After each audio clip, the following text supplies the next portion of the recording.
সুপ্পু resign করছে আলহামদুলিল্লাহ। কিন্তু একটা কথা কই, আজকে এই যে সুপ্পু পদত্যাগ করলো, সে তো হাসিনা পলানোর পর 2 বছর ধরে ওই চেয়ারে বসেছিল। একদিন না, 2 দিন না, দুইটা বছর। জুলাইয়ের পর গোটা দেশ চাইছে সে যাক, যায় নাই। কেন যায় নাই? কারণ তারে কেউ ধরে রাখছিল। একটা হাত ওই চেয়ারের নিচে ছিল, ওর মাথার উপরে ছিল ছাতা হইয়া। আজকে সুপ্পু নাই, কিন্তু হাতটা এবং ছাতাটা আছে ওই জায়গাতেই বসা। আজকের এপিসোড সুপ্পুকে নিয়ে না, সুপ্পুর পদত্যাগ পত্রে যার লেখা নাই, আজকের এপিসোড সেটা নিয়ে। আসেন আল্লাহর নামে শুরু করি। হাসিনার গু একদিন আমরা মাথায় নিয়ে ঘুরেছি, ঘুরতে আমাদের বাধ্য করা হয়েছে। সুপ্পুকে সরানো যায় নাই। কার কারণে? বিএনপির কারণে। এটা কোনো গোপন কথা না, এটা আমি বহুবার বলছি, আর আজকে আবার বলতেছি। এখন বিবিসি কইতেছে বিএনপিতে স্বস্তি ফিরছে। বাহ! তো অস্বস্তিটা বিএনপি নিজে ইচ্ছা করে তো রেখে দিছিল। নিজের পায়ে নিজে কুড়াল মাইরা 2 বছর ধরে কুড়াল সরায় কইতেছে আহ কি শান্তি। সুপ্পু থাকাতে কি মহা উপকারটা হয়েছে বিএনপির? বিএনপি কইতে পারবে? পারবে না, আমি শিওর। আমার বগুড়া একটা প্রবাদ আছে, সেই নিকাই বসলো কালিয়ানা জ্ঞান জ্ঞান করলো। বিএনপি সেই সুপ্পুরাই সরাইলো কালিয়ানা জ্ঞান জ্ঞান করে আর কি। আমরা কি চাইছিলাম? আমরা তো খালেদা জিয়াকে প্রেসিডেন্ট বানাতে চাইছিলাম। আমি একটা এপিসোডও করছিলাম, উনি বঙ্গভবনে থাকলে ওইভাবে ইনফেকশনটা হয়তো হইতো না। আমরা প্রেসিডেন্ট হইলে উনারা ভালো টেক কেয়ার করতে পারতাম। আমি তারেক রহমানকে সরাসরি জিজ্ঞাসিলাম কেন সুপ্পুরে রাখতে চান। উনি কইছিলেন উনার মনে হয় সুপ্পুকে সরাইলে উনার দেশে ফেরাটা বাধাগ্রস্ত। আমারও কইছিল আপনিও তো দেশে ফিরতে চান, আপনার দেশে ফেরাটাও বাধাগ্রস্ত, আমার তো এখনো বাধাগ্রস্ত আছে।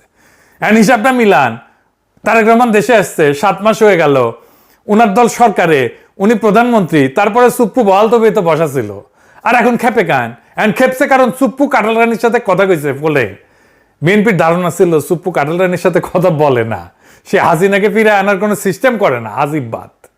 কিন্তু সুপ্পুরে কেন রাখার জন্য মরিয়া হয়েছিল বিএনপি? আসেন সেই গল্পটা এটা শুনে দেখি। আমরা যখন সুপ্পুরে সরানোর জন্য চাপ দিতেছি, ওয়াকার তখন বুঝে ফেলছে এর পরের চাপটা ওর উপরে আসবে।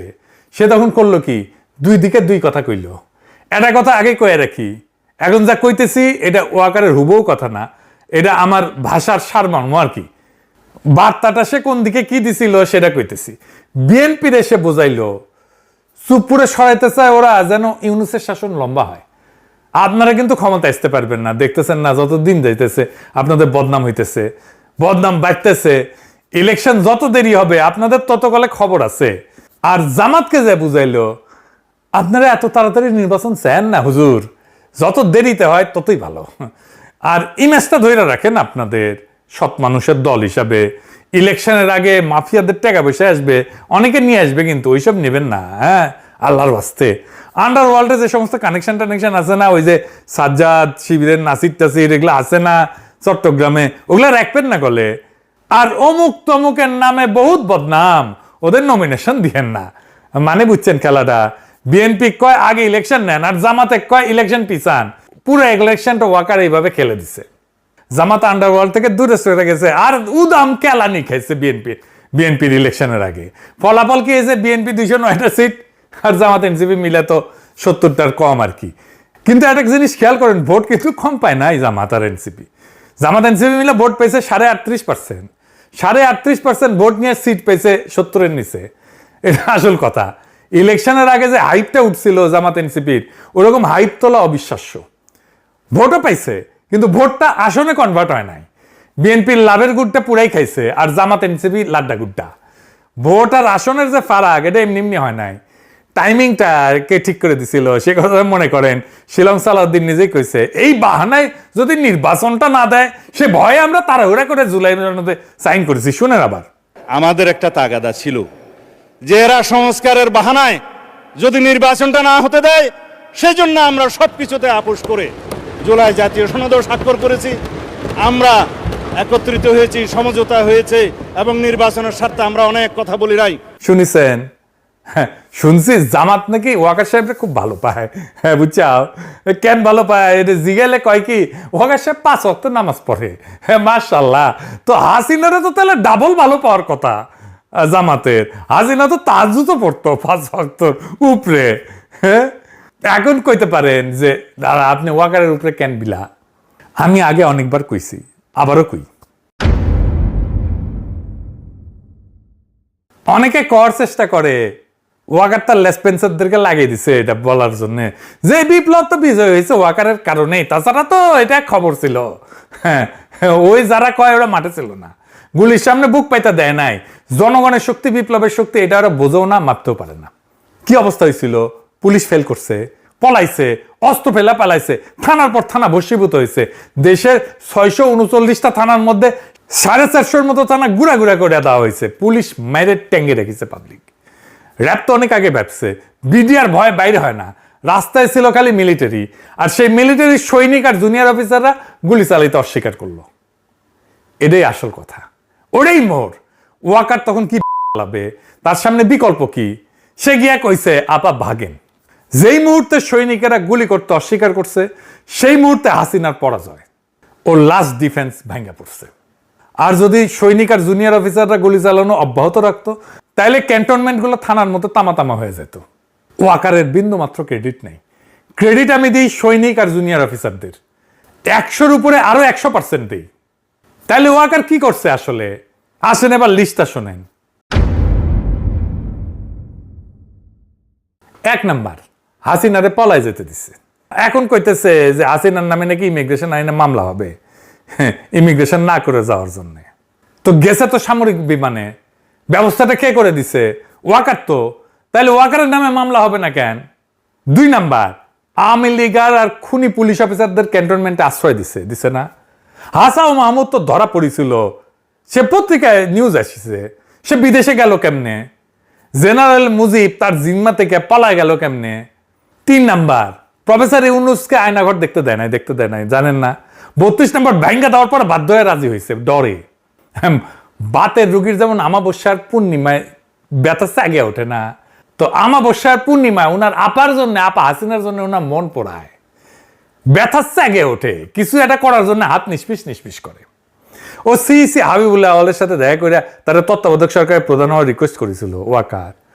তার আগে গেছিল প্রধান বিচারপতির কাছে, প্রফেসর ইউনুসের টাইমে যে প্রধান বিচারপতি ছিল। আদালত কইছে আদালতের রায় তত্ত্বাবধায়ক ব্যবস্থা ফিরে আসলে ইউনুস সরকারকে হটায় একটা তত্ত্বাবধায়ক বানায় তার প্রধান হইতে কইছিল। 5 নাম্বার, আর্মির যে অফিসারদের নামে মানবতা বিরোধী অপরাধের নামে মামলা হয়েছে, ক্যান্টনমেন্টেই রাখছে তাদেরকে। সেইখান থেকে মাঝে মাঝে আসে এসি বাসে চাইপা আদালতে। 6 নাম্বার, প্রথম থেকে সে ইনক্লুসিভ ইলেকশনের কথা কয়ে আসছে। ইনক্লুসিভ মানে কি? ইনক্লুসিভ মানে আওয়ামী লীগ সহ, হাসিনা সহ নির্বাচন। এখন বিএনপির অভিযোগ হইতেছে সুপ্পু লন্ডনে গিয়ে শেখ হাসিনার সাথে কথা কইছে, তাই না? এখন বিএনপির মনে হয়েছে যে এমন একটা বিভীষণকে ক্ষমতার কেন্দ্র রেখা তারা নিরাপদ না, ফলে তাকে বিদায় করতে হবে। তাইলে সুপ্পুকে এই প্রথম হাসিনার সঙ্গে কথা কইছে। বিগত 5 আগস্ট থেকে আজ পর্যন্ত সুপ্পু যে বহুবার এই ধরনের তৎপরতা চালাইছে তা অনেকেই জানে।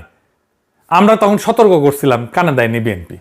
উল্টা বিএনপির একটা অংশ, ওয়াকারের ভাড়াটা বাহিনী, রামপন্থীরা, ওয়াকারের পথবালক সব একসাথে নানা অপপ্রচার চালাইছে। আমরা নাকি অস্থিতিশীলতা করি, আমরা নাকি মববাজ, আমরা নাকি ইউনুস সরকারের ক্ষমতা দীর্ঘায়িত করার চক্রান্তকারী।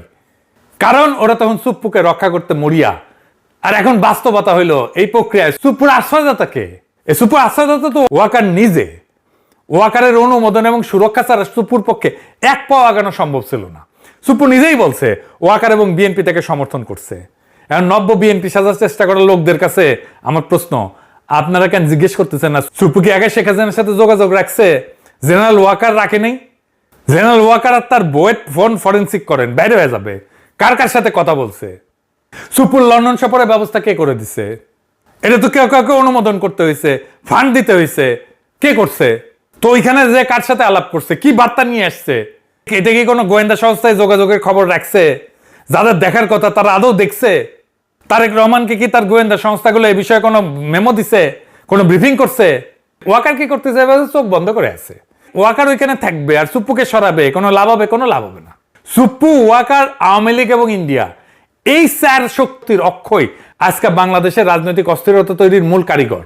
শেখ হাসিনাকে ফিরে আনা, বর্তমান সরকারকে ক্ষমতাচ্যুত করা কিংবা এর সাথে শাসনের মতো কোনো ব্যবস্থা কায়েম করা, এটা মার্শাল ল দেওয়া, সবই নির্ভর করছে এদের পারস্পরিক মেলবন্ধন এবং যোগাযোগের উপরে। হাসিনা যে ডিসেম্বরে ফিরবে বলে ঘোষণা দিয়ে রাখছে, এটা এমনি এমনি দেয় নাই। ওই গঙ্গার পানি এসে বুড়ি গঙ্গায় জমিচ্ছে, এখন বুঝতে পারছে এটা বিএনপি। বিএনপি যখন এই বন্যায় ভেসে যাবে, গঙ্গার পানির বন্যায় বুড়ি গঙ্গায় আসছে, ওই পানিতে নৌকা চালাবে আওয়ামী লীগ।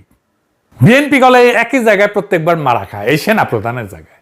আর সুপ্পু কাণ্ড প্রমাণ করে বিএনপি নেতৃত্বের রাষ্ট্রচিন্তা কত স্থূল প্রকৃতির। দলটা সবসময় এই জায়গায় মারা খায়। ইতিহাসটা দেখেন, এরশাদ বিএনপি তারে সেনাপ্রধান বানাইছিল, তাই না? জিয়া হত্যাকাণ্ডের সাথে যুক্ত ছিল, তারপর কু করে বিএনপি সরকারকে ফেলাই দিল। জেনারেল নাসিমকে বিএনপি সেনাপ্রধান বানাইছিল না? নাসিম কু করতে গেছিল, মানে মঈন সবাই ডিঙায় তারে নিয়ম ভেঙে সেনাপ্রধান বানাইছিল না? মঈন তো তারেক রহমানের মাজা ভেঙে দিল 3বার একই জায়গায় একই ভুল। আর এখন ওয়াকার আবার আর এক ভুল। সুপ্পু তো লন্ডনে যায় কেন? তলে তলে কি করছে কে জানে? কথা বলার জন্য ফোন লাগে নাকি? হাতে লেখা চিঠি দিয়েও তো ষড়যন্ত্র করা যায়। এই যে ইন্ডিয়ার রাষ্ট্রদূত এসে যে রিসিভ করলো তারে, সে যে সুপ্পুর হাতে কিছু বুঝে দেয় নাই, এটা কে জানে? এত কইরা কইলাম না, সুপ্পুর তাইলে লাগবেই। সুপ্পু ছাড়া ওদের চলেই না। সুপ্পু ভালো ছেলে, সে কাঁঠাল রানীর সাথে কথা বলে না। হ্যাঁ, দুষ্টু লোকেরা এই সমস্ত বাজে কথা বলে। হ্যাঁ, তো দুষ্টু লোকেরা এই সমস্ত বাজে কথা বলে, কান নিয়েন না। এবারে সুপ্পুর অসুখটা কি এটা একটু বুঝে দেখি, এটা আবার ইন্টারেস্টিং একটা ব্যাপার।